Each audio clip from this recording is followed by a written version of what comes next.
So I have money issues, which I blame on my upbringing. We didn't have a lot of money. We had a lot of kids. And we lived in inner city Pittsburgh in this very tiny, what we called a half a double, which is really part of a duplex. And my grandparents lived on the other side.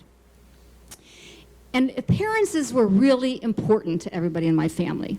So like my grandmother would use the same tea bag over and over and over again if she was by herself.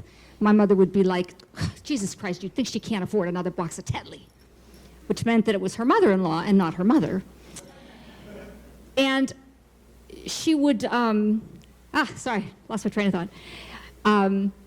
She would do this thing with the tea bags, drink this tea, until it looked like Iron City beer, if you've ever seen Iron City beer. It was like that pale, you know what I mean?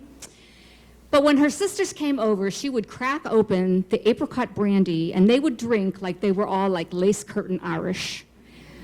My mother, in the meantime, is really like, she is really saving every penny that she can save.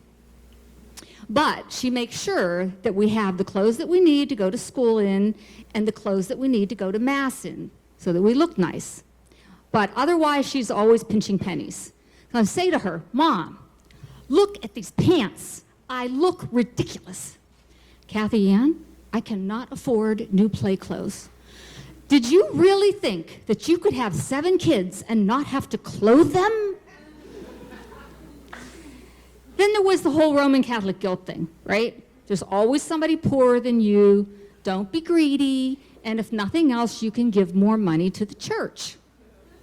So this is what I grow up hearing. And then I become an adult, and I only have 2 kids instead of 7. But I have this conversation in my head that is just going on all the time. So whenever I want to make a purchase, I have to listen to, do I have enough money? What if I don't have enough money? What if I don't spend enough money and I look cheap? And it goes on, and it's horrible. So this makes Christmas really, really miserable for me. Like there was the Christmas that my younger daughter really wanted a Sony Discman. And I thought $160 was too expensive. So I go on eBay, which is new at the time, and I know nothing about. And on Christmas morning, my daughter opens a Korean CD player that turns out only to play Korean CDs. My older daughter, for a while, only wanted gift certificates from Anthropologie. So I would drive out to Rockville Pike, and let me tell you, when I die and go to hell, it will be Rockville Pike. I'm just saying. I would go to Anthropologie, and I would get the gift certificate, but I would think, oh man, I could get so many more clothes for this at Forever 21. She would positively hate them. And my poor husband. So every Christmas morning, I feel shitty because I'm opening jewelry and books and sweaters from him, and he gets one really special box. And in it is a picture of a beautiful vacation destination we will never see. It's like a love Groupon, like that you forget about. It is, that's just what it's like. So I'm not just like this, with giving gifts to other people. I'm also like this to myself. So I work as a writer, and the only piece of equipment that I really need is a computer. But I use the same Dell desktop. For so many years, if it were a dog, it would be 77 years old. And it acts like a 77-year-old. It's slow, and it's cranky, and it just falls asleep whenever it wants to. And I'll be sitting in my office just yelling at it, and finally one day Dan comes in and he says, would you please buy yourself a new computer? It's a business expense. So I do. But do I go to Best Buy and buy a brand new computer? No, I do not. I go on eBay and I buy a refurbished HP that when it arrives turns out not to have a Wi-Fi card, not to have the Microsoft Word suite, and not to have a camera in the monitor. So I can't even Skype, but I have saved $300. So last December, Christmas is gearing up again. I'm starting to get anxious about money when our daughter Leanne calls us from California and she says, I have to have minor surgery on my hip. But don't worry, they say they're gonna do it on a Monday, I'll be on crutches by Tuesday, and I'll be driving by Friday. And I think, no you won't. You know, nobody has surgery, I don't care how minor, and is like ready to drive in 3 days. So because I have frequent flyer miles, I get on a plane and I go out to Los Angeles. But I really have work on my mind. Like I really feel like I need to work. I've got clients, I've got deadlines, Christmas is coming, I need money. And so I figure because I don't own a laptop that when I get out there, I will use her laptop. What I don't count on is that her laptop really sucks.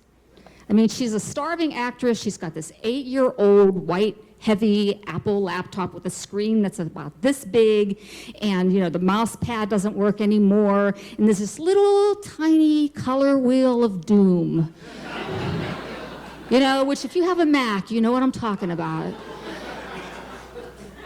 And by Thursday, I am like losing my mind. I am sitting at this computer going like, what is wrong with you? Why are you doing this? I just hate you. I wish you would die.